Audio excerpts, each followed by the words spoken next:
Amadou Sall, bonjour. Bonjour. La libération de Karim Ouad, est-ce que c'est le fruit de longs efforts de votre part ? Oh, c'est le fruit de longs efforts, à la fois de notre part, de la part de nos militants. C'est aussi le fruit de procédures à l'international, à Abuja, à Genève, devant le groupe de travail des Nations Unies, l'intervention d'amis venus de toutes parts. Il y a un an, Abdoulaye Wade traitait Macky Sall de descendant d'esclaves et de descendant d'anthropophages, mais aujourd'hui, les deux hommes se reparlent. Qu'est-ce qui s'est passé depuis un an ? Oh, vous savez, chez nous, il y a un proverbe qui dit qu'on ne rappelle pas ce qui fâche. Il y a eu un changement de tonalité à la fois dans les discours et dans les comportements. Alors visiblement, ce qui a beaucoup débloqué les choses, c'est cet appel téléphonique de Macky Sall à Abdoulaye Wade il y a un mois pour les 90 ans de l'ancien président. Qu'est-ce qui a rendu possible ce coup de téléphone ? C'est la baisse de tonalité. Il y a eu une atmosphère très délétère où on ne se parlait pas. Je vais vous dire, Abdoulaye Wade a été président de la République pendant 12 ans. Son prédécesseur, il s'appelle Abdou Diouf, il est là, il est bien vivant. Et pendant 12 ans, tous les mois que Dieu a fait, ils se sont parlé. Et c'est quand même désolant que Macky Sall n'a jamais pu parler pendant 4 ans avec son prédécesseur. Ça ne procède pas d'une bonne gestion démocratique. C'est une gestion émotionnelle. Dans son communiqué d'après-libération, Karim Ouad remercie vivement les chefs religieux mourides et regrette de ne pas avoir pu se rendre à Touba, leur ville sainte. Est-ce que le calife général des mourides a aidé à cette libération ? Oui, des représentants du calife ont aidé, des membres de la communauté tidjane également ont aidé, des chefs d'État étrangers ont aidé. Vous pensez à des chefs d'État africains ? Il y a à la fois des chefs d'État africains Lesquels ? comme d'autres. Oh, vous savez, pour le moment, permettez-moi de ne pas répondre. Dans ce même communiqué, Karim Ouad remercie vivement l'émir du Qatar. Il n'a cessé d'intervenir en ma faveur, précise l'ancien prisonnier.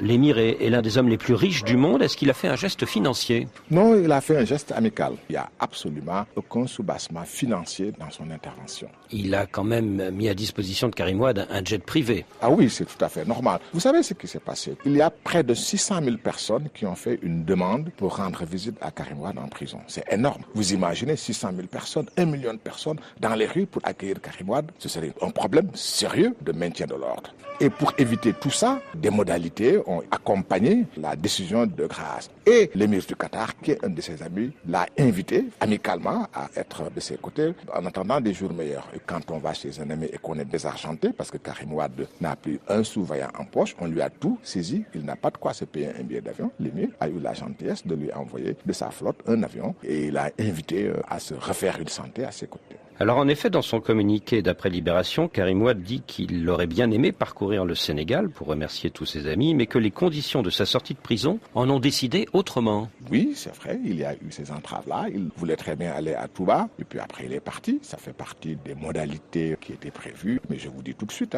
rien ne lui interdit dès demain de venir à son pays. Mais puisque c'est un homme de parole, il respectera sa parole. Il viendra le moment venu, quand il le décidera. Il n'y a pas de problème pour ça. Donc en fait, dans les conditions de sa libération, il y avait le principe qu'il partait à l'étranger pour quelque temps. C'est une modalité qu'il a acceptée, oui. Est-ce qu'il pourra rentrer pour les législatives de l'année prochaine ?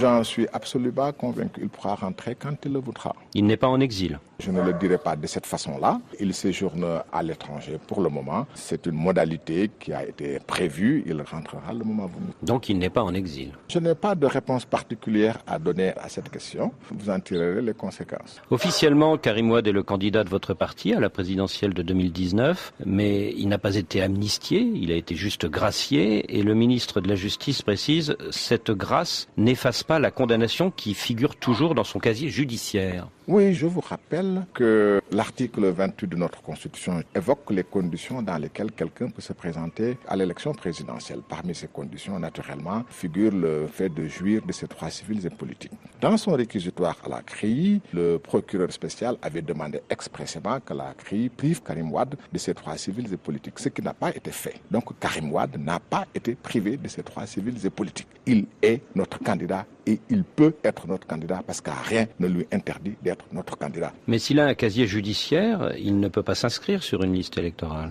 Être inscrit ou ne pas être inscrit sur les listes électorales importe peu. Le vote n'étant pas obligatoire, l'inscription sur les listes électorales n'est pas obligatoire. Nulle part, on a dit que pour être élu, il faut être inscrit sur les listes électorales. Évidemment, il appartient au Conseil constitutionnel de déclarer recevables les candidatures. Mais même le Conseil constitutionnel est enfermé dans le respect de la loi. Qu'est-ce que vous répondez aux aux animateurs de la société civile sénégalaise qui sont scandalisés par cette libération au regard des biens mal acquis? Je ne leur dis qu'une seule chose, Karim Wade est un Sénégalais. Il a été jugé par une juridiction d'exception. Toutes ces personnes qui crient aujourd'hui comme des petites effarouchées, j'aurais bien aimé que toutes ces personnes aient crié autant pour dénoncer ce que les Nations Unies ont fini par dénoncer, c'est-à-dire un procès qui ne respecte pas les droits de la défense, les droits de l'homme. Tous ceux qui crient auraient dû crier en ce moment-là. Maître Amadou Sall, merci. Amadou Sall, bonjour. Bonjour. La libération de Karim Wade, est-ce que c'est le fruit de longs efforts de votre part?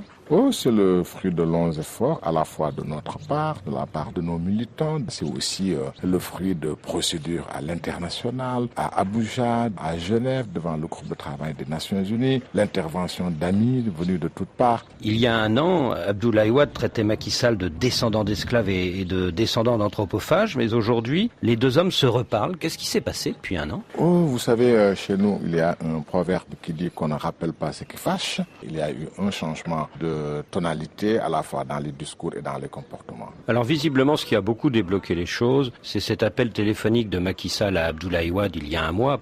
1 million de personnes dans les rues pour accueillir Karim Wade, ce serait un problème sérieux de maintien de l'ordre. Et pour éviter tout ça, des modalités ont accompagné la décision de grâce. Et l'émir du Qatar, qui est un de ses amis, l'a invité amicalement à être de ses côtés en attendant des jours meilleurs. Et quand on va chez un ami et qu'on est désargenté, parce que Karim Wade n'a plus un sou vaillant en poche, on lui a tout saisi, il n'a pas de quoi se payer un billet d'avion. L'émir a eu la gentillesse de lui envoyer de sa flotte un avion et il a invité à se refaire une santé à ses côtés. Alors en effet, dans son communiqué d'après Libération, Karim Wade dit qu'il aurait bien aimé parcourir le Sénégal pour remercier tous ses amis, mais que les conditions de sa sortie de prison en ont décidé autrement. Oui, c'est vrai, il y a eu ces entraves-là. Il voulait très bien aller à Touba, et puis après il est parti. Ça fait partie des modalités qui étaient prévues. Mais je vous dis tout de suite, rien ne lui interdit dès demain de venir à son pays. Mais puisque c'est un homme de parole, il respectera sa parole. Il viendra le moment venu, quand il le décidera. Il n'y a pas de problème pour ça. Donc en fait, dans les conditions de sa libération, il y avait le principe qu'il partait à l'étranger pour quelque temps. C'est une modalité qu'il a acceptée, oui. Est-ce qu'il pourra rentrer pour les législatives de l'année prochaine?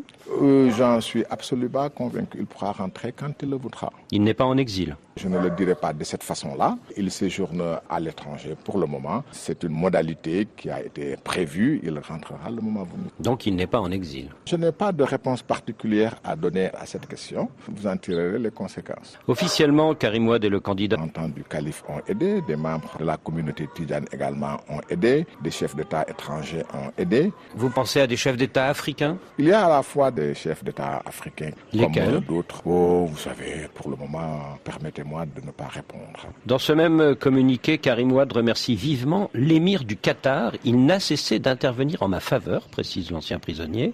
L'émir est l'un des hommes les plus riches du monde. Est-ce qu'il a fait un geste financier? Non, il a fait un geste amical. Il n'y a absolument aucun soubassement financier dans son intervention. Il a quand même mis à disposition de Karim Wade un jet privé. Ah oui, c'est tout à fait normal. Vous savez ce qui s'est passé? Il y a près de 600 000 personnes qui ont fait une demande pour rendre visite à Karim Wade en prison. C'est énorme. Vous imaginez 600 000. Pour les 90 ans de l'ancien président. Qu'est-ce qui a rendu possible ce coup de téléphone? C'est la baisse de tonalité. Il y a eu une atmosphère très délétère où on ne se parlait pas. Je vais vous dire, Abdoulaye Wade a été président de la République pendant 12 ans. Son prédécesseur, il s'appelle Abdou Diouf. Il est là, il est bien vivant. Et pendant 12 ans, tous les mois que Dieu a fait, ils se sont parlé. Et c'est quand même désolant que Macky Sall n'a jamais pu parler pendant 4 ans avec son prédécesseur. Ça ne procède pas d'une bonne gestion démocratique. C'est une gestion émotionnelle. Dans son communiqué d'après-libération, Karim Wade remercie vivement les chefs religieux mourides et regrette de ne pas avoir pu se rendre à Touba, leur ville sainte. Est-ce que le calife général des mourides a aidé à cette libération? Oui, les représentants